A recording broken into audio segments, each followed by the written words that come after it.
ata butu eumeli na bomoi na ngai tongo ebonango kotana na misabu moto nazomona te bilaka na yo natieli yo motema olobaki nakozala mokila te nakozala moto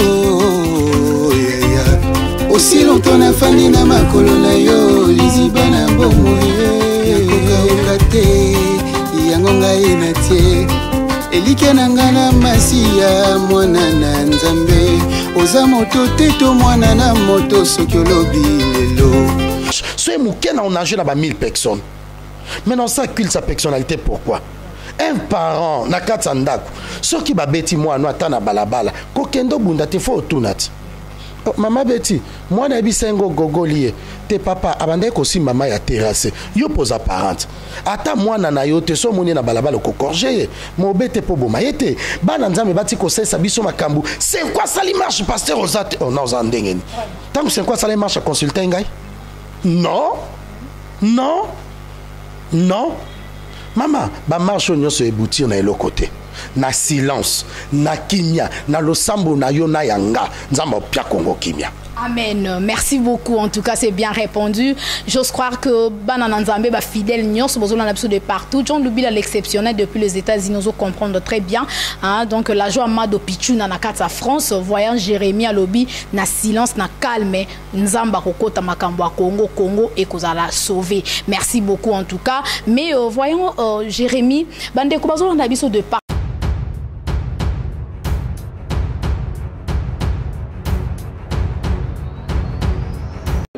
Congo promo défaté Bolandaka Congo promo pour ezolo ma vérité avec Congo promo it's not the same c'est pas pareil Rafidento check Igela coiffe ikote Papa na Kerwan éternel Kenaya Kanda Taba ikote Sensi Nganda Taba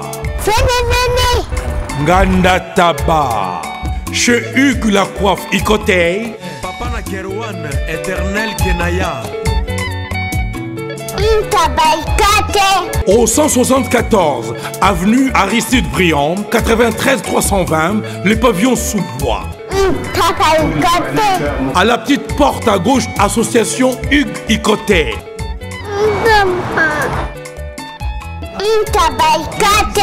01 41 55 0000 Ntaba Ikote Descartes Construction et yeah! Fini l'inquiétude pour la réalisation de vos constructions de rêves en RDC au prix imbattable. Grâce à votre entreprise installée en RDC uniquement pour vous, spécialisée en construction, réfection, bâtiments, immeubles, vente de terrains, travaux publics, avec les ingénieurs architectes qualifiés au prix incroyable. Descartes Construction est aussi spécialisée en luminosité des bâtiments et éclairage public, installation des systèmes d'alerte, intrusion pour des maisons et véhicules et tout d'autres services. Nous acceptons aussi les paiements par tranche au prix incroyable. Pas d'hésitation avec Descartes Construction. Vous serez jamais déçus. Pour tout contact, notre email est descartesconstruction@gmail.com. Notre numéro de contact plus 447 93 92 82 813 et appelez-nous pour Kinshasa plus 243 89 91 56 86 2. Descartes Construction à Tozana Mbongo Moké, opération Tongana RDC. L'agence d'export et d'import Michel Atlantic Shipping et Yei Bana ya Canada, Bana ya USA, Bomitungisa Lissusute. Pour tous vos achats et ventes de voitures, pièces de rechange et les accessoires possibles. Na koti na ba koli na bino na Kinshasa, Bomitungisa Penzate.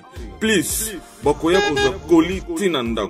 Pour tout contact, Benga Michel Lukadi plus 1 508 371 60 43 USA na Canada. Pour la Kinshasa, benga na plus 243 89 551 30 38. Michulu Atlantic Shipping, Yaboye, Bazuapi. Hugues la coiffe Salon Hugues la coiffe Icoté. Une machine de transformation des hommes et femmes. Regardez-moi comment je suis. Vilain. Mais attendez, 2 minutes. Bogart.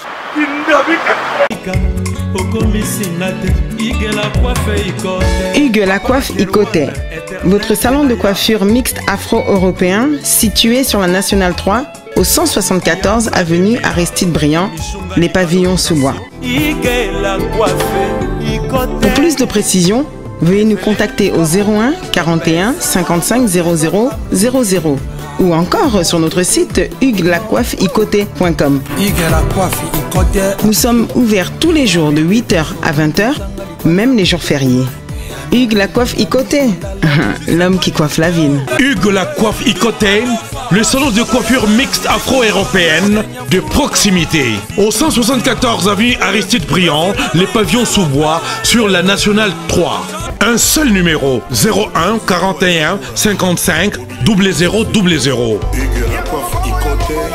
La beauté de votre chevelure chez votre frère.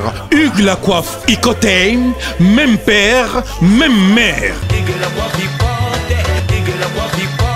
Chikicha, chikicha, cha cha.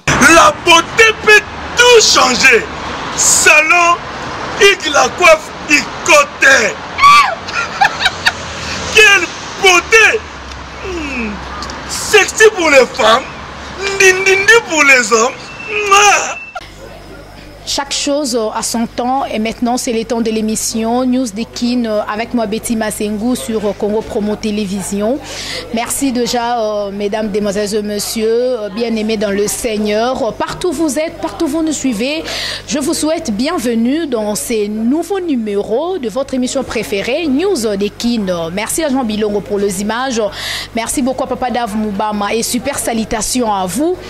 Chers fans, je sais très bien que vous êtes très nombreux en ce net moment pour nous suivre. Aujourd'hui, je reçois le prophète Yalingaraming Babenga et Voyons, et vous allez savoir pourquoi Voyons Jérémie, donc Nini Oasalaka, il est responsable de l'église Mission. De l'église, j'ai oublié les noms, s'il vous plaît. Centre de miracle, l'agneau immolé. Voilà, centre de miracle, l'agneau immolé. Voilà, ici à GB, dans la commune de Ngalima. Et merci beaucoup déjà à Papa Dave Moubama, les papas de Joyce Davline. Salutations à notre cordon Timothée Piana Serge. Et big salutations à mon boss que j'aime bien, l'ingénieur Raph Ngindu depuis les États-Unis. Voilà, Jean Bilongo, je suis déjà avec mon invité. Là, j'en profite déjà pour lui saluer. Bonjour, Voyons Jérémie. Bonjour, Maman Betty. Bonne santé, papa. Nangolo tozo vivre. Voilà. En tout cas, très heureuse Yambayo pour la première fois dans cette émission. Amo na ba fidèle nyos bazolanda biso partout dans le monde na Congo Promo Télévision na émission nangai News des Kin avec moi Betty Masengu. Maman Betty, je bénis aussi le Seigneur oya permettre oyambangai parce que eloko esala makana mabelete hasard ezalakate. Nyonso ezali otolobaka na providence divine. Ba msusu alala kilobi na idea kolamuka balamuki te. Ba msusu balamuka ina tongo na idea kokoma ero yo ba komite. Si le Seigneur nous a fait grâce, ya kozala envie toleki toza spécial ya ba oba kufite. Na komisi vraiment Nzambe, je crois ndenge otu kolba c'est la première fois na yamba na émission na yo. D'une manière ou d'une autre, même si bana moussous l'église ba mona kayo mais yangai moko c'est la première fois je bénis vraiment nzambe oya permettre occasion boye et salama. Voilà. En tout cas, merci beaucoup, voyant Jérémy. Topesi vraiment ma tondo mingi, hein? Donc, na Jésus-Christ, on va mettre à temps et à circonstance. Et Moussa Inanzambe voyant Jérémy, tout ça n'a pas été un peu comme ma solo, surtout par rapport à Makambu isolé kana matonga, donc on a église na biso et puis na onction oyo ya Moussa Inanzambe voyant Jérémy. Mais pourquoi Olingaba bengo voyant Jérémy? Parce que le lot, tout le monde a rango, mingi ya basa Inanzambe benga bango ba pasteur, prophète, apôtre, évangéliste, mais yo tozo benga yo voyant Jérémy. Pourquoi? Mama Betty Nzambe mawazo lokumu. Je pense na lobeli na bana Nzambe nyonso ba olanda ngai na ba émission nyonso ba moni ngai na pesi pe ba exemple belé. Bible lobi autrefois en Israël quand on allait consulter Dieu. Ce qui peuple les a besoin de Nzambe. Peuple lingue luka Nzambe. Peuple les a besoin de Nzamba loba. Balobi peuple et banda qui kokende pas ya ba voyant. Peuple banda qui comprend cause exemple simple. Saïl tangwa bungi si ba brebis ya papa na ye. Saïl banda ko boko la ba brebis ya papa na ye. Naba travailleur na kata zamba. Écoutez, la Bible dit ba brebis. Bonjour, bonjour. Bonjour. Fais ça code, papa. Mais papa, j'ai mes services et partout dans le monde, au Canada, États-Unis, partout même à Londres, c'est le calamité, j'ai mes services et j'ai comme un service là-bas. Là, bien à moi, hein. Pour aller avec habitude, Samy a eu que j'ai mes services et ça n'a rien. Mais puis, vous avez prendre et comme à Paris. Ah, on a besoin de Bretagne, on a Nantes, on a Pontivy, on a Saint-Brieuc, on a Loudéac, on a Angers, on a Léman. Si on a formé les Moussoussou, on a Paris. Bambo Kebele boy, j'ai mes services. Bozama Kambo, Bana Poto, Bana Mokil Mobimba, partout dans le monde. Après ça, Moko, na Chibé, service. Sainte-Thérèse, na Chili. Station Sainte-Thérèse, na Sibanango, en face de la police. Koune bakangi batu, awa yo kangi koli. Chibé service, Ayuna. Raf Ngindou, félicitations pour la promotion, ça la pour l'artiste. Que Dieu te bénisse. À connaît pas demander, il n'y a rien en face. Congo promo Rafingindu nde naninga mabete Congo promo Rafingindu aza mutu aza na mbongo boga aza na bakara danger donc ya mutanzalate. En tout cas, félicitations, merci si tu es où mais là. Rafingindu le présentateur la force créative Congo promo. Boroto ça la force militaire na Congo promo. Et faites comme moi, allez voir Congo promo tv5.com. Donc au nom de Jésus-Christ, nous bénissons le Congo promo. Avec Rafingindu, Congo promo ne tombera jamais. Bigolo Congo promo nde. Ouais, balobi Rafingindu. Congo promo toujours, grande puissance. Come Congo promo qui torcos net na film. Congo promo babunda na nango. Rafingindu. Congo promo. Wata plus wata na boss là. Bi ya mafuta ya talo ya minene bungi. Baluki bazuite.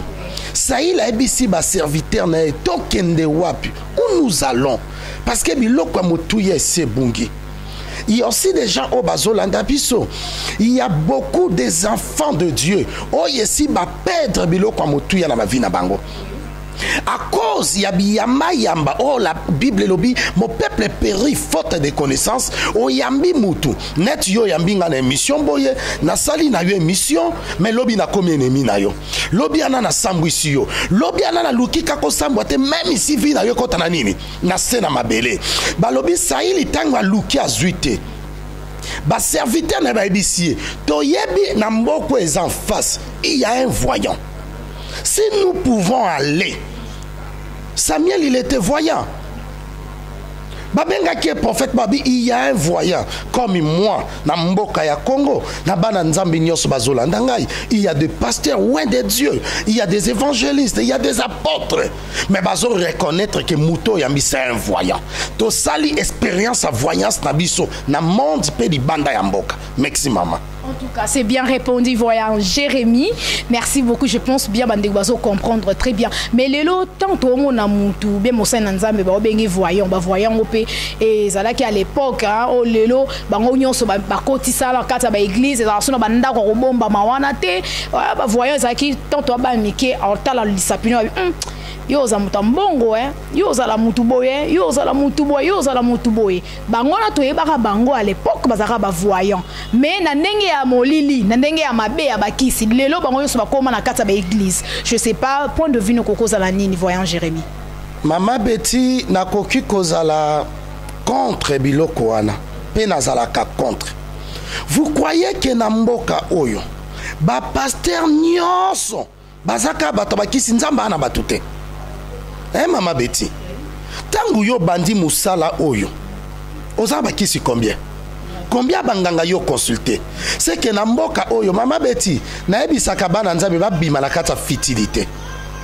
Babima na kata ba distraction. Babima na kata bisala sala. Soki ozwi mbongo, osimbikisi. Soki ozangi ozamo bola. C'est que ça nini ba voyant que bande kola qui sa misapi bande non le Seigneur a le gens plus que le diable nzamba zana batuo baza très puissant que le diable ozoka Mama Betty soki ba voyant na bande la qui sa misapi oui tango tokola tomona bango mais lelo tomona bango lisusu te Mama Betty na Kinshasa oyo tondi make réveil na Afrique na Kinshasa sali makambo kalezalaka soki bakati yo suki il faut ba lokota suki no sa nini o bombo zo banga kindoki kalezalaka soko ke salon yo za mwasi ozo lokota ta suki no ya muke parce que bakobo est-ce que chaque fois oyo kenda salon lokota suki est-ce que chaque fois au bakata biso suki to lokota suki na salon parce que tozo reconnaître que celui qui est à nous est plus fort. Mutauki kozosuki a Betty pasali Betty et l'autre côté parce que tu as un Dieu vivant. Bananzambe to croire qu'il y a un Dieu. To bimala fitilité. Je parle comme un voyant de cette nation. Hein? Oh, nous on a besoin de consulter Nzambe. Aya. Amen. Voilà, en tout cas, ça c'est le voyant Jérémy, hein? Donc l'homme des dieux. Mais Lelo, je sais pas, voyant Jérémy, Lelo tout le monde en haut, tout le monde a poto kuna, mais ma kamoleki est belé. Moussou soupe on a awa na Kinshasa, asan a besoin abala, abota, abonga. Mais à tamboli l'église, azoa pe solution te. Akutane pina ba voyant ou ba prophète, azoa pe solution te, je sais pas. Voyant Jérémy. On dit maintenant on a un miracle. Je suis un homme de miracle. Je pense deuxième émission Tosa Lango Boité Tosa Lango na église. Aux journalistes là qu'on a corrompre yoté. Na copé ça yo ba flash disque ya ba CD ya ba différents pays. Sauf que na yé qualité na ko senga bana nzambe na yé qualité ko ça la culte ya personnalité. Oyo mingi na komo mona na vie ya bana nzambe ebele. Je pense que utsoya na ndako nanga ndako na je ne suis pas locataire. Je suis chez moi. Na banga kosa la culte ya personnalité. Oyebingai, oyebinga, ba aveugle ba mona kate. Yakapa nanga. Oza bezo bota, okobota. Eza su yakapa Jésus te comme yakapa nanga. Yango na lobi na yekoli nzambe wana te. Voilà. Ya kosa la culte ya personnalité. Kenazana poto, mokili mobimbe yebi kenazana poto. Mama Dieu que nous prions, aza le plus fort, mamona nakate. Mais on nyonso azondima e misala nendezo monana. Et ya kosa la culte ya personnalité. Na interdit ça quand même si ba pasteur nanga na église. Ya koleka na TV, voyant. Tozangi pe makoki angote. Nazanango. Mais place à bonzambe a Yesu eza wapi. Ce qui n'a quoi na miracle, t'es pas na quoi na nini. Parce que naissance à Jésus est qui miracle. Bon Zambé n'est miracle, la koufi miracle, c'est quoi miracle? C'est que le temps de miracle n'est pas encore passé. Na ministère nangai, na ko présentant dans la seconde émission. Yemoko couple yango, baby singa basengi wabi papa toleka. Oyo bakati moi ça zwa kizemi. Azuizemi amemi mai asainini asenye. Ko seigneur wane komiti bake bakati ye ba trompe. Na ko cité même sur hôpital ya munene na mboka na biswa. Bakati ye ba trompe. Asoki na bana mibale. mobala bina okiko boya mwasi nanga po bakati batomte po mayanda ko memeza ya ngai mais ndenge na oyo biso bazaka na bana mibale ba comme na bana 5 non naza na ba résultat wana nyoso ozoka mama naza ba résultat seconde émission na kolakiso na ba hôpital na kombo docteur na ba signature ya mobali akiangola matanga ya leki na ye aye abimina basi na Angola aye na Kinshasa apesi mwasi na ye nini malade ya sida mobala ye ko reconnaître bi mwasi on abimai na Angola ba pekisa kingai comme la Bible dit mon peuple périt faute de connaissances l'ignorance tue akutani na mwasi na ye mwasi azwi sida mais bazana kitambo awa tozana plus de 20 résultats à différents des hôpitaux. Oh, ils ont confirmé les lots que si des athées. Mais ton salango kill, c'est pourquoi? Au moment où il y a une bonne émission, parce que Bango Moko Bandibi va témoigner. À moi-même, je ne peux pas. À qui suis-je moi? Je suis un simple instrument au Nzamba Zosel. Bana Nzambe balingini. Na telemisa mutuka na nandaku. Na mutuka na yebani. Est-ce que na yebani? Mama Betty, il y a des pasteurs bana mboko. Baza ba église na ba fait fort, mais bana banzambe kolekata au monde na ba TV.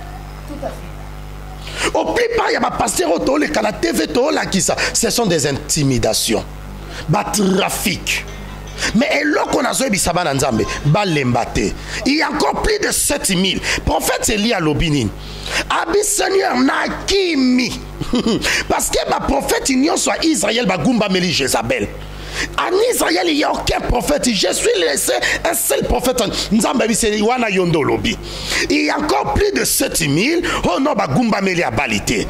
C'est qui n'a qu'on rappelait Bananzambe. Il y a encore plus il y a solution pour Nabango. Rien ne sera comme à l'avant. Jésus-Christ le même hier, aujourd'hui et éternellement. Voilà.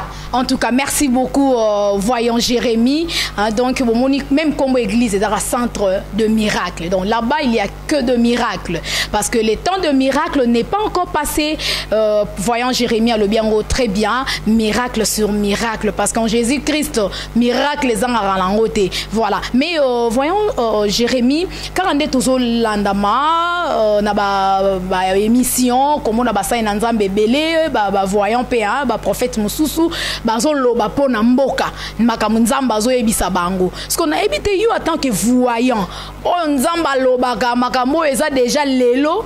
Lobby pe oyeko ya lobby kuna. Je sais pas. Nzambe na yo azoloba nini pona RDC. Mboka na biso, mboko toza. Congo c'est notre pays. Oyebi kobala mwasi eza choix. Mwasi eza choix. Mobile eza choix. Bilamba to latina yo eza choix. Mais famille to ekolos eza imposition divine. Nzamba tindi biso lokwa ba français te. Dieu nous a donné Congo comme notre héritage. Ozoka mama, na loba Congo plusieurs fois tamulai ya boto. Suka tongo itana. Congola ozaka po alela te. Congola ozaka po nyoko mate. Congola kozaka po koma zoba na mboka batu musulte. La fois passée moi j'étais à Madagascar. Na passeport nanga comme congolais. Na moni batu mususu ba Camerounais banani bazo sanini bazo leka mais depuis babanzo contrôler nini passeport nangai ba longwe la passeport ba ke ba lukiti valise nanga po ba contrôle parce que bazo trouver sika congolais yé mafia yé et sika congolais yé le kutato moyibie yé ça m'avait fait mal. Ça m'avait fait mal. Il y a Congolais comme il la esclave. Quand à Madagascar, on a Fukamaki, Nalobi na Nzambe. Congolais aux à l'esclavité. Bientôt, je parle comme un prophète. Makambo est changé. Nazolo bango Congo est changé. Maman Betty na seconde, 2, 3, 4 émissions. Tobet ano milolo que Congo est changé. Bible lobby.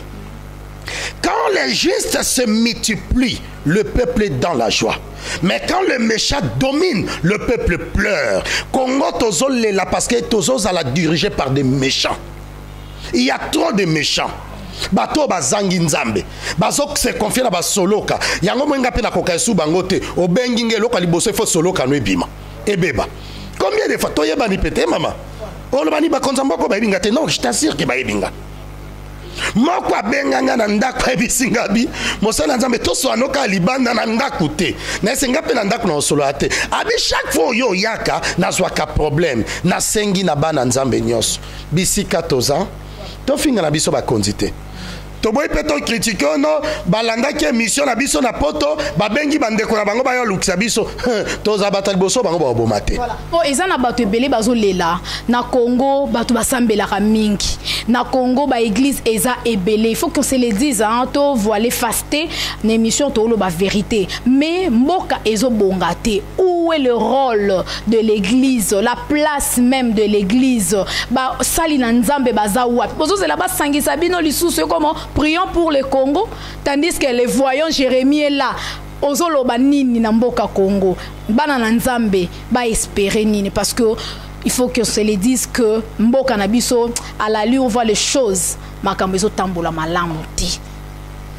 mama nauti koloba yango nazo senga na ba congolais congolaise nyonso o bazana diaspora nzambe na bino ayebi bino pe nzambe na bino ayoka bino to finga te to critiquer te yo kati ba makilo ezo sopa na jour et nuit nzambe omona te mama makila mutu eza na valeur liboso ya nzambe o nazo asire oyebi nzembo moto andomba et oui le Congo sera sauvé to matisango mama tozana on a Congo tolia tokomela na ba prière nyonso esa ma paxi par là mama Betty bakoki ko beta histoire ya victoire sa combattre ata yo na musana yo ba obstacle nyonso o metende ba panzo mutuka lelo oye pa na ngai chauffeur moko ya tuti yo mutuka no esa nini et pas choc et choc olimbisi pona ya Monique a gagné on l'aime sous pardon kako yo lobine ke na limbisi o nzamba osalo yebite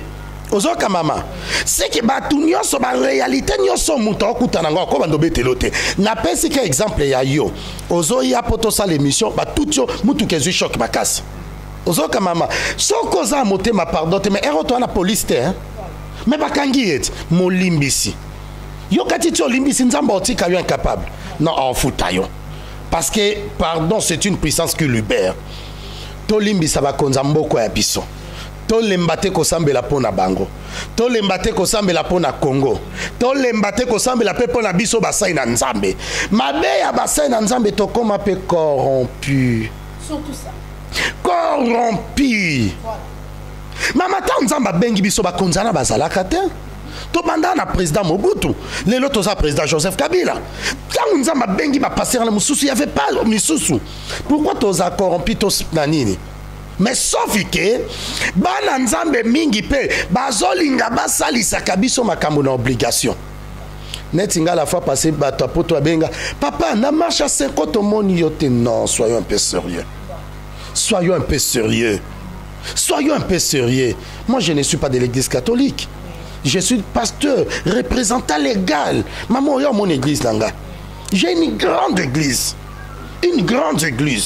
il y a culte, il y a dimanche. Soit on a joué 1000 personnes. Maintenant, ça culte sa personnalité, pourquoi? Un parent, na katsandaku, ceux qui babeti moi, no atana balabala, kokendo bunda te fo tunati. Mama Betty, moi na bisengo gogolie, te papa abande ko si mama ya terrasse. Yo posa parente. Ata moi na yo te so moni na balabala ko korger. Mo bete po boma yete. Bana nzambe bati ko sesa biso makambu. C'est quoi ça li marche pasteur Ozate? Oh non zandengeni. Tant que c'est quoi ça li marche consulter ngai? Non. Non. Non. Mama, ba marche nyonso eboutir na elo côté. Na silence, na kimia, na losambo na yo na yanga, nzamba pia Congo kimia. Amen. Merci beaucoup. En tout cas, c'est bien répondu. J'ose croire que Banana Nzambe va fidèle nyons besoin de partout. John Lubila l'exceptionnel depuis les États-Unis, nous comprendre très bien. Hein? Donc la joie Mado Pichu na nakata France, voyant Jérémie à lobby na silence na calme Nzamba kokota makambo Congo et kozala sauver. Merci beaucoup en tout cas. Mais voyons Jérémie, bande ko besoin na biso de partout et ça na bande ko belé o lelo, ba kosa mi pe moi trop na ba prophète, ba faux prophète et belé surtout na bandeko bazana na problème mikanda azana États-Unis kula banda fanda za na mikanda te mususu na Londres mususu azana na je sais pas moi na France kuna mikande ezalaka te, je sais pas, voyant Jérémie basala ndenge nini, et surtout bazolanda on émission na yebi na prochaine émission toroya na église bamona lolenge nini mosali na nzambe voyant Jérémie azali ko pambola bana na nzambe na kati na église centre de miracle eza na GB awa na Kinshasa, mais pour na bandeko bazolanda biso azana ba problème mususu libala age pousa na bala raté mususu ko bota ezate mususu mikanda mususu musala ezate, mais azana mikili apoto bazolanda biso en tant qu'un serviteur de Dieu, un oint de l'Éternel. Oebisi bangoni. Servant de l'Éternel, merci Maman Betty. Oyebi, il y a la malédiction de l'acteur. Il y a la malédiction de l'acteur. Bible et lobby. Il y avait une femme dans la Bible, na mwasi na mobali. Mobali a kufi na banyongo. Tango mobali a kufi, bana baeba kite ke papa na biso a kufi atiki banyongo. Écoutez, la Bible dit on le créancieux, muta banyongo aye. Ayebi si mwasi, abilo kwa mobali no akufi. Akufi na banyongo langa, nakotika bana no impunité, nakozwa bana na yo, bakoma banini, ba esclave, jusqu'à ce que monta au papa na bangwa defake kosila. Mama soko za modi na Congo, hatoke na États-Unis ozaka modi. Soko za modi na Congo, hatoke Australie ozaka modi. Tonaka ke bele ya bana nzambe nyoso ba olanda ngai. Pourquoi makambo komeli bango dur à cause de bas sentiments? Mama Betty, na vie na yo, néglige mbongo, néglige diamant, néglige or, mais qu'on néglige ka ba songe na yote. Dieu parle cependant tantôt d'une autre, tantôt d'une manière. Les lots commis na katsa problème moko nini nzamba lobela kayo. Est-ce que bato yo latana na bango sengela o latana na bango? Tala Ribé Jacob a koufi, mais Jacob a maudit ça car Ribé. Abiyo lokolo lali na mbetu na ngai, tu seras maudit. Il y a millions ya batmana c'est ya malédiction à cause ya ba parents na bango. Bakenda ba poto na mbongo ya makila. Touti koloba makamba Congo wat. Bato bazo sala ba fonctionnaire bazo souffrir, mais ba politicien ozoka bazo gagner bazo sepela. Bana ba États-Unis bana partout. Obongo lobby soki papa na kufi. Yo kati bana na ba ko avancer, ba ko zana sous contrôle la malédiction. Parce que papa bango aliesi bango mbongo bakila. Papa bango invoquer banganga. Papa bango invoquer bandoki. Ba sukola ba maya kindoki.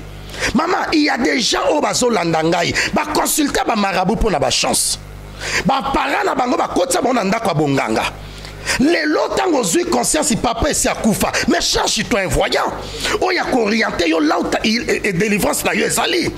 Yo na Congo saleli satana, ogumba meli bandoki. O saleli molili, mais na suka na ngolo bike na zolu kanzambe. Quel de Dieu.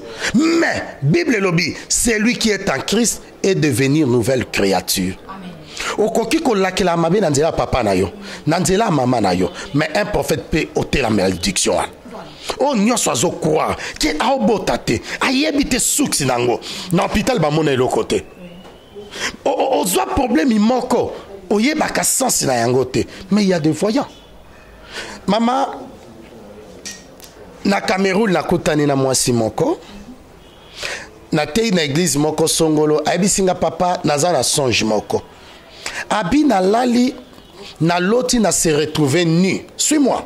Abi na loti na se retrouver nu, on dirait na okendo senga banyongo langa benazaki bolumbu, mais bandindi bazolanda nga na nzoto na sutu kabwe eza ndoto, mais na comprendre nango te, mais lokolo te ibiso sur des songes na lingi na yeba elakisi nini na yebisi ma sœur soki olali olotinga na otambola bolumbu bandindi ba olanda ngai na oya landa kuno oloba nini abi na obengo ndoki ngabi obenga nga nini ndoki zwa eloko yo kobenga ngai lata yango atuni nga na anglais olingi oloba nini ngai soza muta misala mabe abi mwanga boza ndoki munene abi pourquoi tu dis ça na soza na esezela oko raconter nga su ndoto solo ta yakala abi une fois na lala na moni na mesa tozolia mende kolanga moko akendaki na jubilo kone na lie tant na lie bilone aye na tindiki ya kufi na la muka na songe na mona bat bazole la physiquement pende konanga kufa oh tant atindika keza akakibota azana kata sorcellerie mais oye bakate mama Betty atana ndenge ya blague kolinga mutalo ba nina yo nina bana o mabe Betty okati musalo kosale kosimba renoncer nango au nom de Jésus parce que mokile salami na liloba mokile ekufa na liloba il y a beaucoup de gens bazo souffrir parce que ba négligent maloba mususu kindokeza muto azana masekete kindokeza pe muto azana mokila te kindoki c'est la parole. Il y a une malédiction. Voilà pourquoi il faut que voyant s'élever pour Tolongolango. C'est un peu ça. Voilà, en tout cas, merci beaucoup, voyant Jérémy. En tout cas, time is money, le temps c'est de l'argent. Hein? Donc, à la télé, tu la narara ngongande. Mais, to bombe libino, question mususu, na deuxième émission, on a l'air de kepen église, to continuer émission, na question oyo, bande kobozo landa biso besoin a besoin tout na voyant Jérémy. Je pense bien émission oyo est touché de comment cause un problème, kokufa na problème ou ana Jésus Christ est vivant et nzambe ya voyant Jérémy azana bomoi azako sala benga na numéro nae oyo azopesa tout à l'heure là, je sais pas voyant Jérémy ce qui bande ko balandi biso de partout ba o baza touché na message et surtout na lo lenge nzambe no so sala la batu ba miracle ba balingi ba kota na onction wana bazo ba miracle na ba problème na bango bakoki ko benga ondenge nini numéro à contact. Merci maman, numéro est facile. Oui. Plus 243 81 375 27 94. C'est une raison de Kinshasa to ba Vodacom 081 375 27 94 plus 243 code ambokat 81 375 27 et 94. Eza numéro à WhatsApp, eza numéro yo butu mo inako yamba bana nzambe o yazana problème. To yamba mate poto bando fingala. Bato poto pe bolimbisanga, bolinga po sambwisa bato zomona On a tine la ko $50 na ngatenga na sengi opembongo te. Ko benga ngai pe po critiquer ngate. Oh, alobi makambo ya Congo mabete, moi je ne suis pas politicien. Attends l'église nanga ba biki mamba politique na kota kate. Sauf que naza pasteur ya ba politicien. Oh yaza na problème o ezo senga nzambe ya lola a intervenir na nzela mosali na ye abenganga. Merci. Voilà. Merci beaucoup voyons Jérémy, quelques salutations. Nayomoko. En tout cas, merci. C'était un réel plaisir de vous recevoir dans cette émission. Merci beaucoup en tout cas. Je reprends le numéro de notre invité, le voyant Jérémy, plus 243 81 37 52 794 00243 81 375 27 94. Sur le numéro na WhatsApp, Orozoa Moussa Nanzambe, le voyant Jérémy, le responsable légal de l'église Centre de Miracle, où ils na commune Yangaliema, na GB, église Ezawana, où a besoin Nzambe nae, à côté problème na yo, en tout cas partout aux alliés. Bénédiction ou lipamboli nzambe po iya esenga nango visa te esenga passeport te ata na téléphone musa nzamba koloba maloba omona ke nzambe na kokota ba problème na yo kozwa vraiment solution. Merci beaucoup à Jean Bilongo pour les images, merci beaucoup à papa Dave Moubama, les papas de Joyce Davline, Timothée Piana Serge notre cordon et big merci à mon boss que j'aime bien l'ingénieur Afongindu, Naomi Moussaï, Air Force One, maman na Jolina et bisous à ma maman chérie, maman Kati Bakisa et bisous à ma fille chérie Joyce Davline. Et salutations aussi à John Lubila l'exceptionnel depuis les États-Unis, la joie Amado Pichuna depuis France, champion KMB Blaise Kava depuis Kenya. Merci à vous tous et merci n'espace Kitoko Picadilly, Naemoko, monsieur Ruben Kwami. En tout cas, salutations à Tunyon Sobazala ici Kaoyo. Je vous aime énormément et merci bien aimé dans le Seigneur. Que Dieu vous bénisse tous. On se retrouve pour un prochain numéro. À la prochaine. Hein. D'ici là, portez-vous bien et prenez bien soin de vous. Merci et ciao. Hello, bonjour, salut. Mbotenabino, Mbotenabeno, Abayako. Ezande Konabino, Dominique Diomi. C'est votre frère et humble serviteur Dominique Diomi. This is your servant, Dominique Diomi. C'est un plaisir de me présenter devant vous à la fin de mon mandat au sein de la communauté congolaise de Dallas-Fort Worth. It is a pleasure for me to present myself in front of you in the term of this mandate that you gave me 3 years ago. Izai sengo mingi pona ngai yako telema liboso na bino awa tango ya manda oyo bopesaki nga ekomi na suka na yango. Je voulais simplement vous remercier pour la confiance, pour le support et toutes les prières et l'accompagnement dont nous avons été témoins. Nalingaki ko pesa matondo mingi na moko ya bandeko ya communauté congolaise de Dallas pona lisalisi oyo bopesaki ngai support na bino elongo na mabondeli malendisi ya ndenge na ndenge po ete tokokisa makambo oyo tokokisi na manda oyo. I would like to take advantage of this opportunity to thank all of you for the tremendous support we received during the mandate that we've had to exercise as president of the Congolese community of Dallas for the past 3 years. It is with a lot of joy. It is with a lot of grateful for your support. Nangonga oyo na profite pona koyebisa bino que tozali kotia lisusu candidature pour notre deuxième mandat. Je profite de cette occasion pour vous annoncer notre candidature pour un autre mandat. I would like to take advantage of this opportunity to announce that we're running for a second term. Durant les 3 années passées, nous avons accompli beaucoup de choses avec vous. Nous avons poussé notre communauté. Nous avons élevé la bannière de notre communauté plus haute. Mais il y a encore beaucoup de travail à faire. During the past 3 years, we've done a lot of things. We've achieved a lot of things together. We've moved our community forward. We literally put our community on the map. We've accomplished so much, but still, a lot of work remains. Nabambula misato oyo tozalaki ko diriger communauté e bandi ko bongwana. Tokokisi makambo ebele. Tosali ba avancer ebele. To elongo na bino to tomboli bendele ya communauté na biso na kati ya mokili. Kasi mosala etikali lisusu ya kosala. Pe nanu tolembi bino te.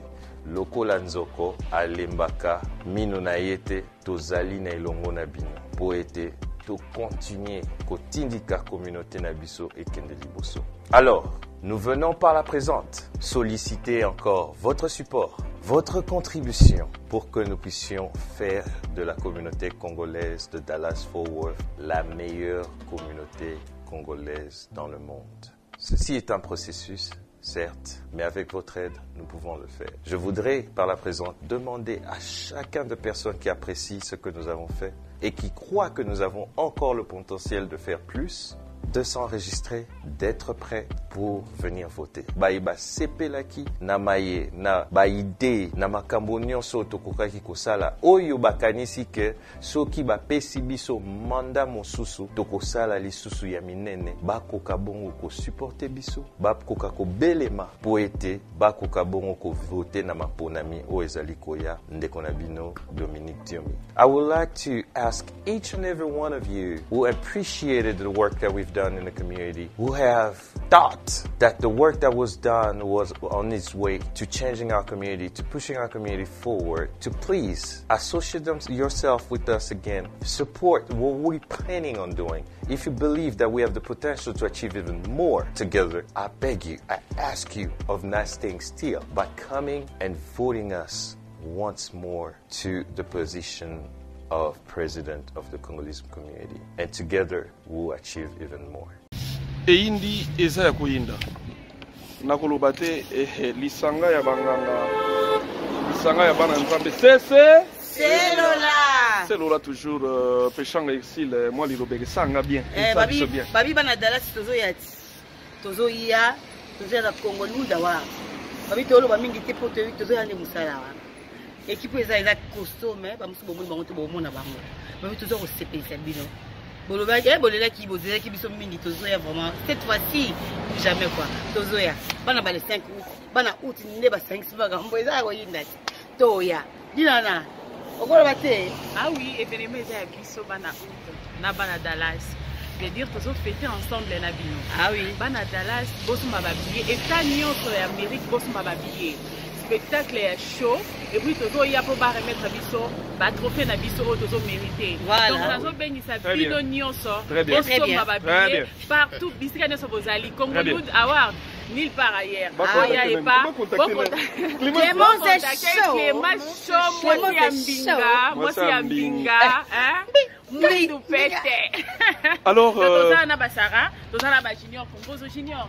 Ouais, Congollywood Ngande Tolobi. Donc le 5 août déjà Tozana Kata Dallas. Voilà. Donc le 11 Tokutani, contact Clément Chaud. Hein, Bikaka, Clément Chaud dans Dallas. Tu m'as habillé pour les aussi là. Tu m'as habillé, on va congé. Voilà les 5 comment on a qu'on fêter l'anniversaire mais Sarah Martial Mantioni Dallas c'est lali pour équipe nationale des Oya. Babi to mona mais oyo to yende Dallas. Bana Dallas. Biso to kenda na biso partout hein. Ah oui. Tout oyo Dallas. Mais Texas. Donc Texas c'est Zoyinda, Bana Dallas, Bana Dallas. Ah, ben je crois que ça va brûler. L'événement c'est le 11 août. L'événement parce que là on va nous remettre des trophées. We're gonna come very soon to get our own trophy, the awards. Then we are coming to Dallas. Nakoloba mingi te mais événement ezali les 11 août. Des événements mais biso déjà les 5. Netika Katrosa là déjà na Dallas. Rien à dire. Congollywood, bon somba babillet, bon contacter Clémence Chaud, bon somba babillet, batoupe ya bisika boya parce que ça va chauffer. Mais c'est déjà qu'à Bana Dallas, c'est Bana France, Bana Belgique, Bana Canada, Bana Suisse, Bana Angleterre, Bana Canada ba voye belé. Bana Canada, Junior dit que na wiki na bata Brésil ba oya. Herman Kassa Herman Kassa moi mulopa kozala. Ansu Luzolo kozala. Videlo kozala. Kalunga kozala. Sila kozala. Ariashua kozala. Mode. Ben, ça va. Mais nous avons fêté, président. Nous avons fêté ici les 5, Dinana le 8, la cadette de la famille. La 28, donc, les 28, refêter ensemble. Donc, Oya et Bollywood, Award, Nanya Ozango Kota, Nanya Kozanga, on a l'ingara selfie na black and white. Oh la douche. Chica. Kimi. Chica. Congollywood ne Makambo. Congollywood ne Makambo. Chicago. Oh ma fille. Tozoya ko fêter mokili et comme inasuka film botali film cartonné et zoya ko zoa trophée nango film mokili comme inasuka tozoya ko zoa trophée na biso en tant que le bon travail que nous faisons et on vous prévient qu'on sera de retour chez nous parce que nous on y va on rentre aussi. C'est Lola toujours. C'est Lola. Rien à dire, Clément c'est chaud. Oh papa Sam Mbengi, Clément c'est Mbengi. On est ensemble, il n'y a pas de souci, rien à dire.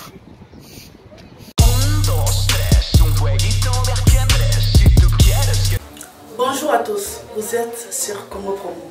Si vous aimez plus de vidéos, cliquez le bouton en bas, abonnez-vous à masse. Moi, Bérodès, je me suis déjà abonné. Il reste que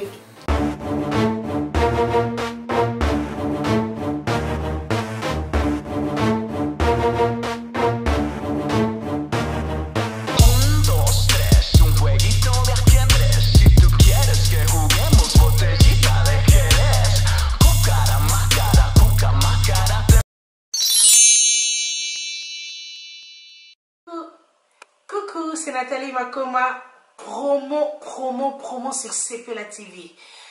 CPLA TV Box est commis à 55 livres.